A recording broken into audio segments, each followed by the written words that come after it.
Se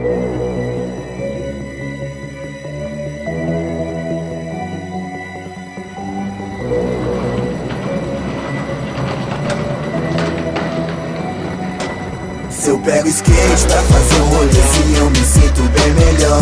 Com a minha família, os irmãozinhos, eu fico bem melhor. Mesmo escrevendo sozinho, eu me sinto só, tipo, me vejo ótimo como TikTok. Pego skate pra fazer um rolezinho, eu me sinto bem melhor.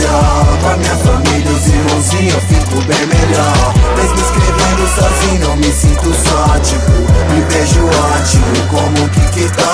Eu tenho irmão que levava mais sério, andava todo dia sem medo, mistério, sonhava se jogar pro campeonato, ei, tinha vez que até colava chapada. Pior que na mão, você tava era legal, seu estilo de skate era sobrenatural. Voava na rampa, seu sente era pampa, mesmo tempo muito natural.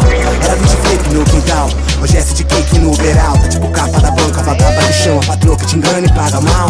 Sabe que no Brasil é bem normal, cê trampa de graça sem R$1. E nessa caçada cê mosca, te arrasta, ficou tipo prato principal.